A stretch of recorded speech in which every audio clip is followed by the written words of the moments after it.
Hello, everyone. Welcome to the Nevada Women's Film Festival program number 4, our live Q&A. My name is Samantha Rodriguez, and I'm running the behind the scenes. I also have a partner behind the scenes, Jemsen Bollozos. We are both co-founders of Eccentric Artists, and we're working as the festival's executive committee this year. So without further ado, I'd like to introduce our moderator today, who is Nikki Corda. And Nikki is an award-winning documentarian and Nevada Women's Film Festival's founder and executive director. So take it away, Nikki. Thank you, Sam. So welcome to day 2 of Nevada Women's Film Festival. The first panel this morning was moderated by my colleague, Brett Levner. And boy, that was incredible. And now I'm so excited to welcome Michal Worshie, who is the director of Little Victories, a documentary from Israel. Welcome, Michal. I'm sorry. Michal. Okay, Nikki. Michal, welcome.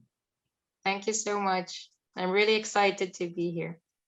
So, Little Victories, I'm going to really try not to give it away any spoilers, but an incredible documentary that it has so many themes. It's companionship, support, and relationships amongst women.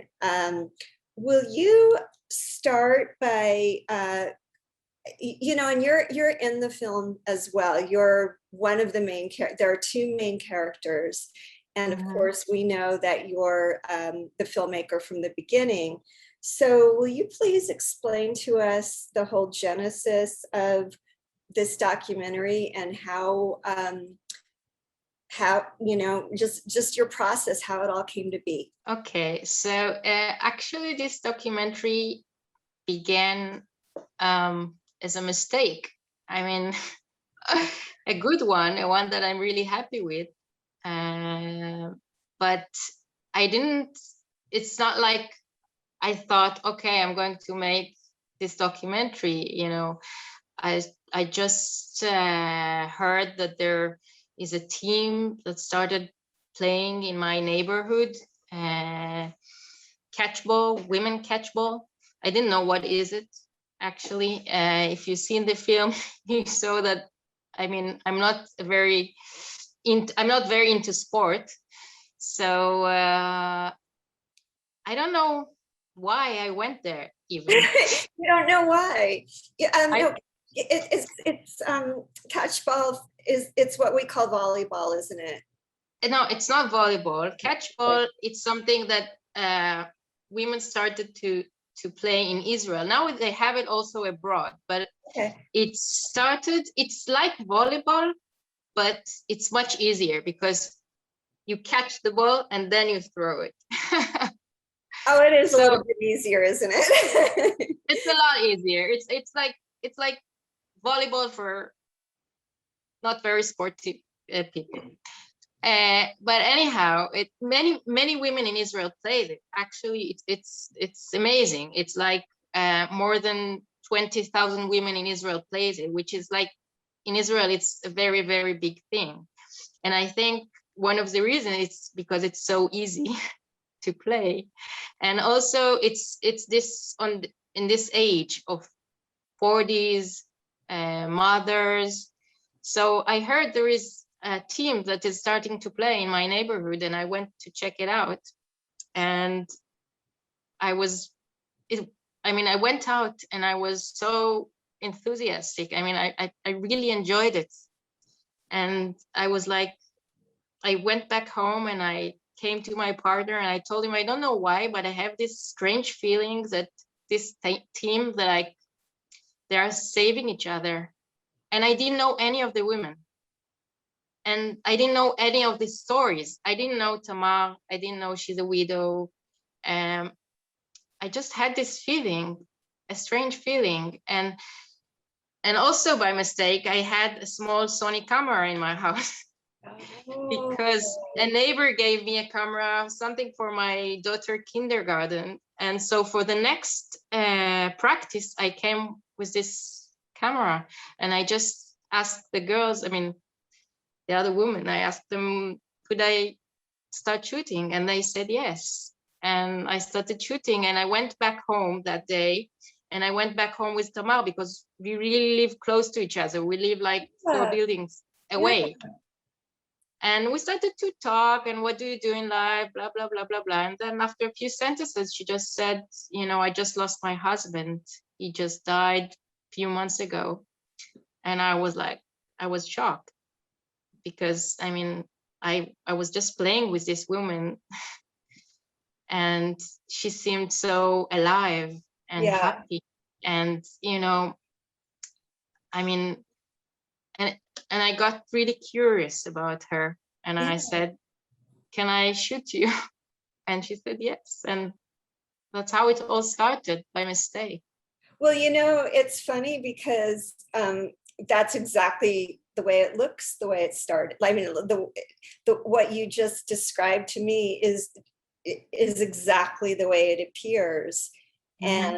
And I find that amazing that there's, you know, that was just so, you know, natural and real. And I, you know, I identified when you said you were never much of a sports person, and even when the ball comes to you, you're like, oh no, it's gonna, you know. I really identified with that. So then, what made you? Well, I know you say that you were escaping, you know, bedtime and, you know, the mothering and you know, that you do in the evening. What made me stay? As a joke, you say that, but why would you, if you're not really an athlete, why would you think to go to that? I mean, it's a mystery. That's amazing. That's really, I mean, yeah. It's a mystery. I don't know. I'm telling you, my partner told me, "Why are you going?" I mean, it's so not you. I mean, he said you'll be back in 10 minutes. Well, you know, I'm not somebody who normally says things are meant to be, but it really does feel like in this case it was meant to be. Definitely.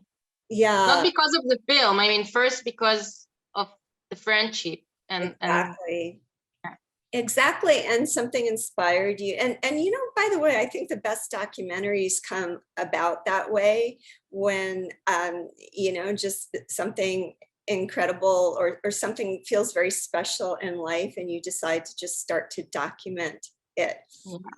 And also, I think what made me stay for that first practice was this coach, this crazy guy.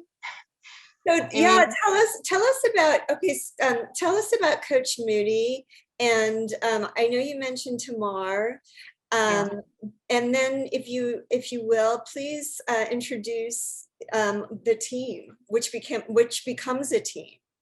Which becomes a team. Okay, so Coach Moody is Moody is a guy that he's now 62, but when I started shooting, he was 57, 56, and is just a very unique character, very funny, very inspired, and he's like, I don't know, he's the kind of guy that can make a woman like myself do sport. I mean, yeah, he's very charismatic. He really is very charismatic. He's so funny, and it also has such a huge heart, and you feel it from the first moment you see him.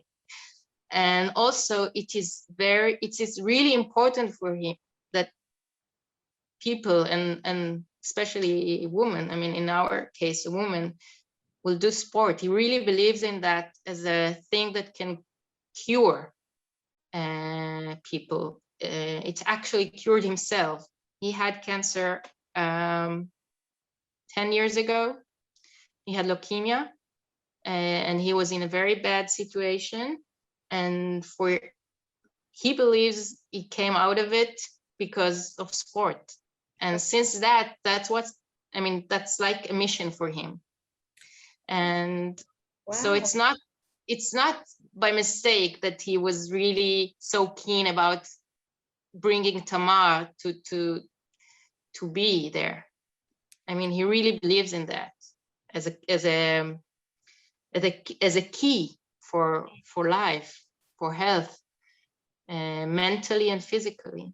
And he does explain how he reached out to Tamar to join, and he was so happy that she said yes, because as you explained, she had just lost her husband. Will you please explain to us the name of the team?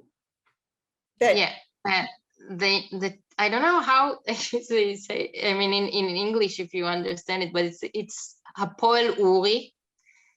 And Hapoel is a very big name in Israel. Like in Israel, in every sport we have Hapoel and Maccabi. Okay, so and Uri, Tamar's husband, he was like a really big character in Hapoel in Israel. Wasn't he a soccer player? Or yeah. He was a soccer player and not a soccer player, a basketball player. Oh. And then he became, how do you say that? Not a coach, manager of the group, of the team. And like people adored this guy, really. Yeah. He was amazing in what he was doing. And so actually Moody met him, I mean, as he said in the film, and he was the one that asked him to call Tamar. Amazing. It's almost as if he knew that he wanted to make sure she would be okay. Yeah, that was amazing. So Tamar does lose her husband, Yuri, and that's what, so you therefore the team, you bond with these women and you decide to name your team in honor of him. In honor of him, yeah. Yes. And we called ourselves Hapoel Uri. Yes. And it became a really big thing for her in her life. And the rest of the team members? The rest of the team members, there are lots of. I think one of that is very special is Naama. Yeah. And which we call Germany. Oh, right. Yeah, Germany. But she is like the best player in the team. We call her our Messi. Better than Tamar? Oh, of course. Of course. Naama is the best. And in the road trip, the first road trip that you take, so you have a conversation. I'm sorry, I had all these thoughts at once, but yeah. So early on in the film, you show there's a scene, and it's exactly the way you've described it. You just really kind of just met all these women, and then you're at Tamar's home. You guys are, snacking and, just very casual and having a conversation. And then you bring up that there's going to be a tournament and that you need to officially form a team, and you all come up with the name, and then Tamar explains why you come up with the name.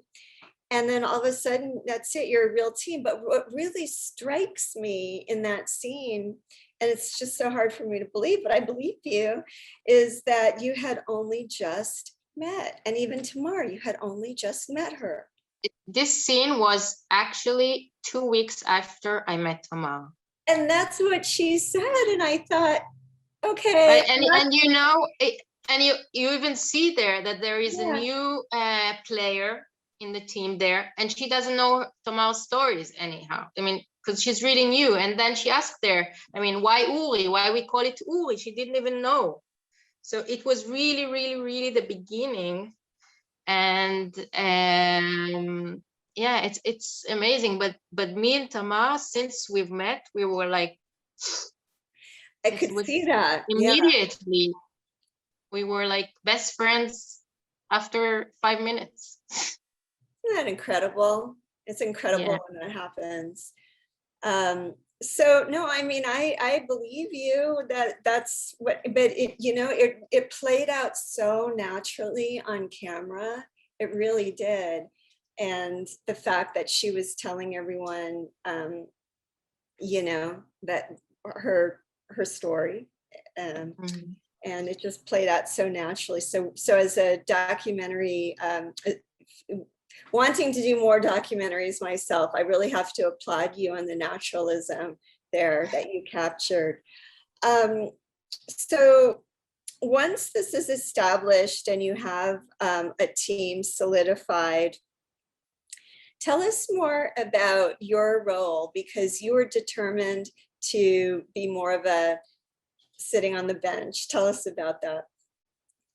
Yeah, so as I told you in the beginning, I mean, I'm not very into sport, but I was so into this team and this incredible woman that I've met, and I felt really happy there, and I really wanted to stay there. And also in practices, I would practice, but when we came to the games, I wouldn't play. I would sit on the bench. Okay. And that was great for me because I enjoyed it. I thought it's a great job. I mean, I thought it's very important to be on in there, and also it made it very easy to me to shoot. Okay, you know that actually. Okay, so you did did you do all of the camera work for this film? No. Okay. No, but the first year was I did all of it. Okay. And then I started to take some stuff with me to shoot, to do sound, and you know. Now you mentioned 5 years. Is that from beginning to end what we see, or was that the entirety of your work, including your post-production? The shooting was 5 years. Took 5 years. Quite a journey, wasn't it? It was a long journey. Many ups and downs. Yes, because the hardest thing for me was to find a broadcaster in Israel. Someone that would go with me for that journey, that would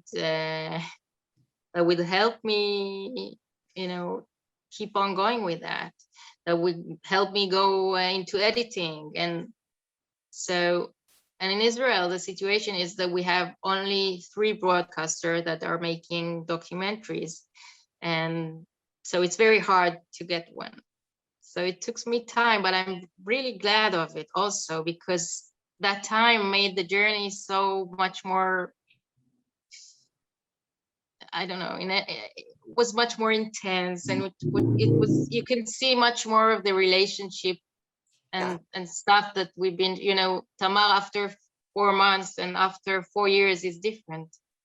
Yeah, and you are too. Yeah, you know, and also I became sick only after more than a year that I've been shooting, like after 1 year and a half. Yeah, no, that was very significant, and that really plays a big part in your storyline, which is more emphasized in the second half of the film. Will you tell us about that? And I can say that I didn't think I would be in this film. Not on camera. Not at all? No, at the beginning, no. I thought it's a film about Tamar and the team, but not about me and Tamar. No. That came up later. Okay, that's interesting to me. but you, I mean, you do, okay, you do introduce yourself in the beginning, but you had to, because that's the way it wound up going, that you were going to be an important part. So right from the beginning in editing, you now say, okay, well, I have to introduce who I am too, because now I am part of the story. That's right. That's right. But you know, my cancer was a great game changer in any way you can imagine. But also, I didn't think the cancer would go into the film. I mean, I was really saying, you know, this is a film about Tamar. It's not about me. But then a friend of mine told me that he think it's so important because he knows us, and he said he saw this change of, you know, of the friendship. I mean, of the point of view, and he saw. I mean, when I went to do isolation in her home, when she gave me her home, it was such a big thing, and he said, how can it not be in the film? Well, yeah. So it is. So how did you feel as a documentary filmmaker? How do you feel putting yourself in the project? I know a lot of people do that, and some of the best documentaries do bring the filmmaker into it, but that's not what you were setting out to do. So how did you come to realize that was the right choice? I understood that when I, you know, at one point I said, okay, what is the most important thing for me to say in this film? And I said, the most important thing for me to say is about friendship. And to tell a story about friendship, you need two. And I understood that we are these two. So I have to go in and so people can see also what she gave to me, not only what I give to her. You know, I'm so glad you said that.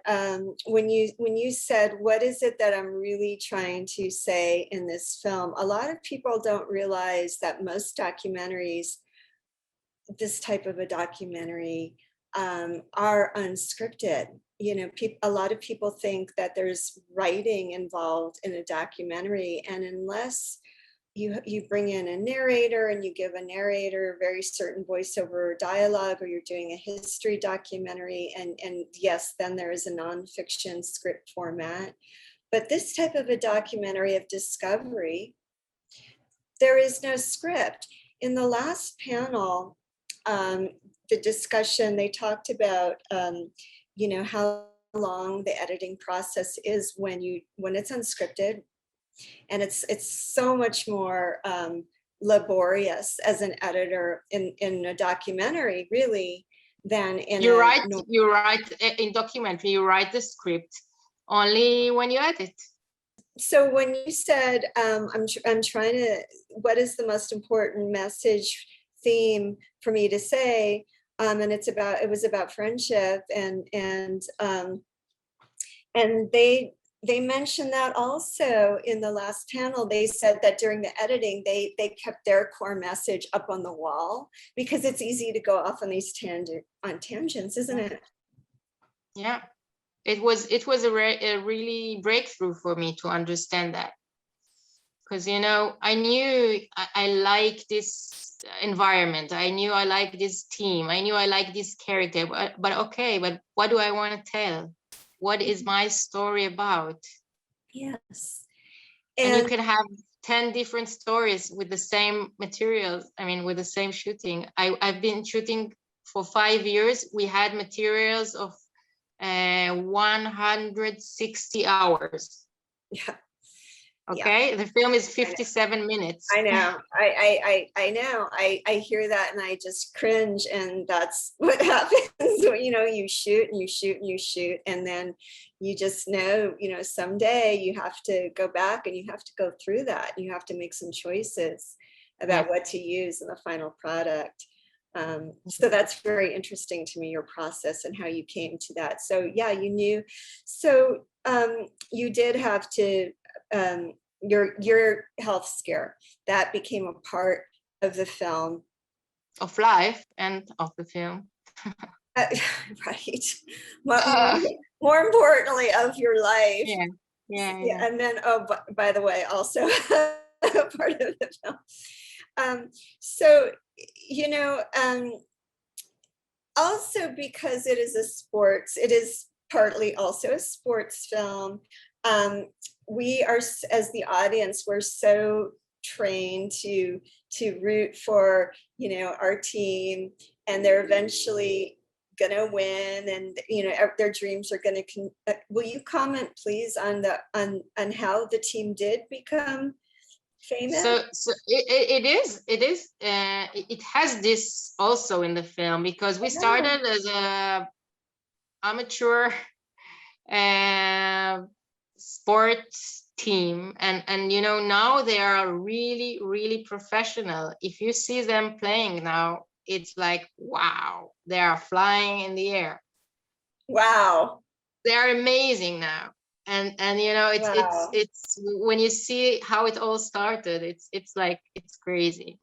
But really, we started like, you know, 10 moms throwing a ball to each other, trying to catch it if we can. And yeah, then they became. No, you're still a part of the team, no? I'm not a part of the team, but I mean, not in, I don't go to practice, I don't go to games, but we are still very close friends. Okay. I mean, when I say close friends, I mean, we meet on a daily basis. Wow, that's daily wonderful. Basis. Yeah, that's wonderful. Oh, okay. So let me ask you, I know that you mentioned that,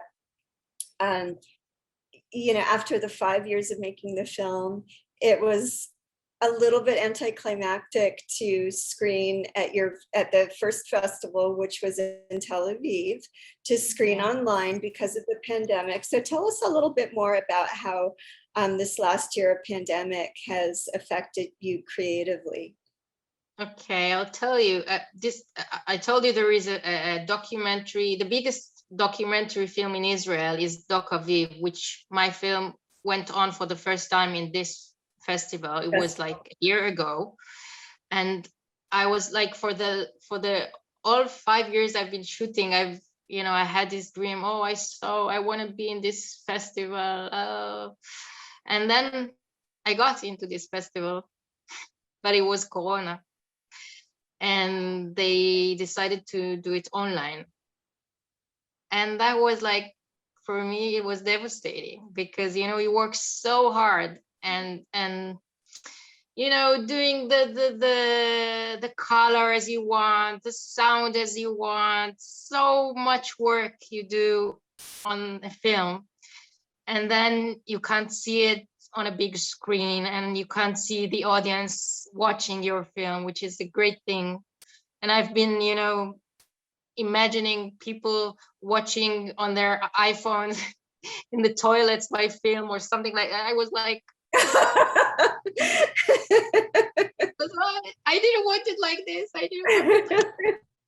And more people could see it. So it was one thing. And also I could, you know, I met the audience on Zoom, Q&A, but I had the experience right now, just like a month ago. I saw it on big screen in Israel, and that was amazing.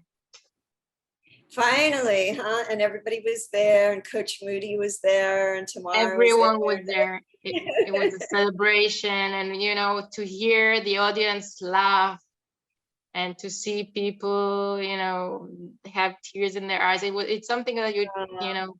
That's what you were hoping to give in this, with this film, is the greater message about your friendship and your enduring friendship.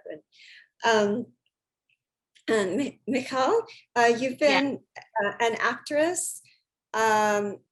will you tell us a little bit about how you got into documentary and what's next for you? Well, I know how you got into this project, but what is next for, what will you continue with documentary? Will you make another film? What are your plans?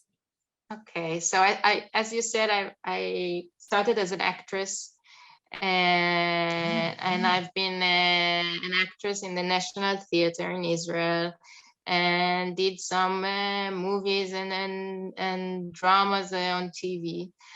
But I don't know, for some reason, it wasn't enough for me, and I wanted to create.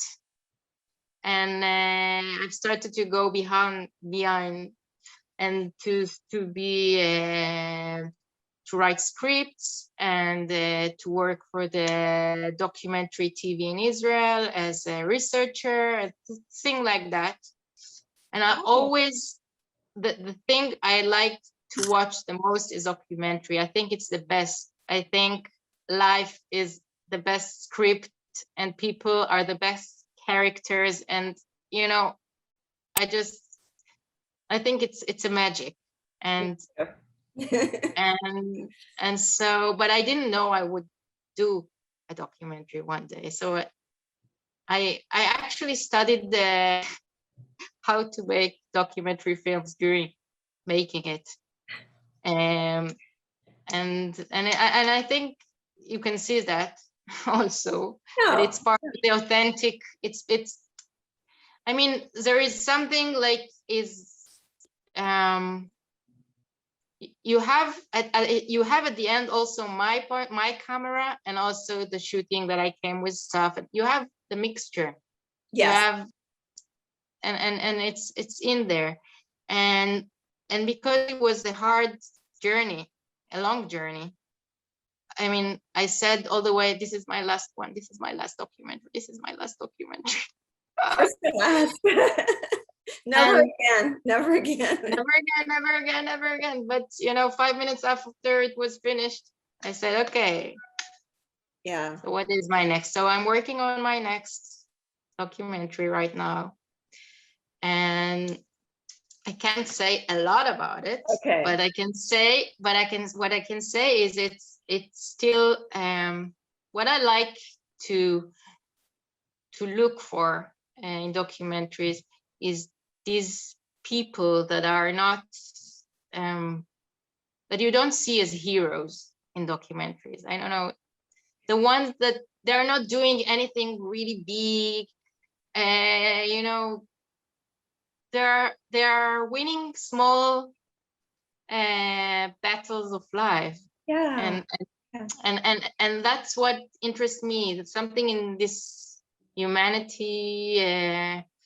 I don't know. So it's also about people that are dealing with a daily life.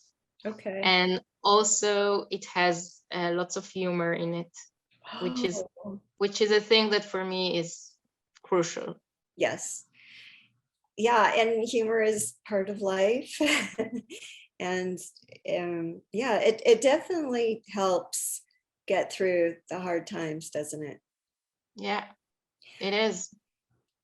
I was going to ask you a big question though about I don't know if this might be too big of a question, but I'm going to go ahead and throw it out there. Go ahead. The difficulty, the conflict that we've recently seen in your country, in that area of the world, how has that affected your creativity?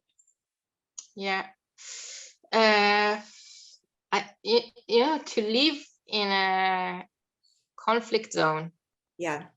And it is a conflict zone. Israel is a conflict zone. It's, I don't know anything else. I was born to that. And it's an ongoing thing. I mean, I feel like it became much worse, but it's I know wars and it's a very, this is what I know. I don't know anything else. Yeah. But the way it affects me is that I think that the things that interests me, because we have so many big conflicts in here, I want to go zoom into the small ones. Oh, yeah. And you know, many documentaries here are going for the big ones, for the political documentaries, for the political issues, and you know,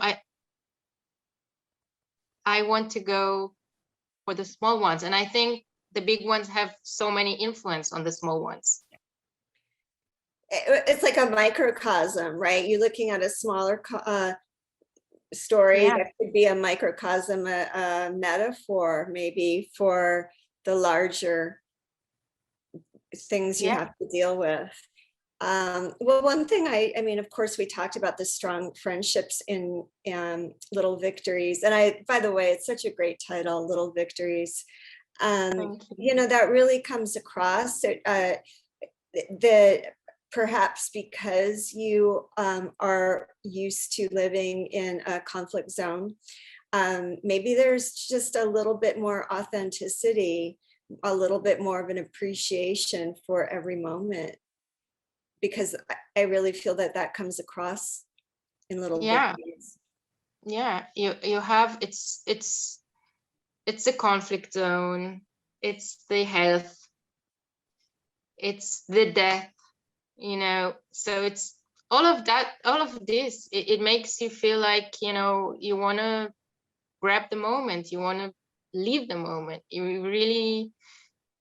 And also, you know, the lots of things to talk about, but we are moms, and as a mom, when you grow up children in such a place, in a conflict zone, it's everything is like much more, don't know how to say it, but it's like you see it on your children. Yeah, you see them when they are disturbed, afraid, and scary. and yeah. So you really need that time off to go and play in the playground, and to remind yourself that you are also a child. Yeah. So you did also mention in the film themes of death have always haunted you a little bit. I think that this film, and we can kind of wind up, but I do feel that this has been a very life affirming project for you. Yeah, it has been, and I can see that. I'm really looking forward to seeing your next one. Thank you. And I know it will be very special and deal with very interesting people living their ordinary lives in a big way. I'm really looking forward to that. Any last minute words of wisdom to aspiring documentary filmmakers out there? And yes, first of all, I want to thank you for having me here. It's my first Q&A internationally, and it's I'm very excited about it, and it's really nice to be in a women's film fest. And thank you for joining us. And what I want to tell for documentaries and directors or for beginners, that, you know, keep on going. I mean, it's I know how hard it is, I know, but you just need to keep on going. And I think that's it. And it's like, you know, it's a thing that Moody taught us. Yes. That a good player is the one that keep on playing. It's not, I mean, okay, you win, you lose, okay, keep on playing, keep on playing. Michal Worshie, Thank you Yeah. so much, Little Thank Victories. you. Make sure you check it out if you haven't already. It's incredibly uplifting. And thank you so much for joining us Thank you. from Tel Aviv. Yeah. Maybe next year you'll join us in person. That would be amazing. I will. Okay. All right. Thank you. Take care. Thank you so much.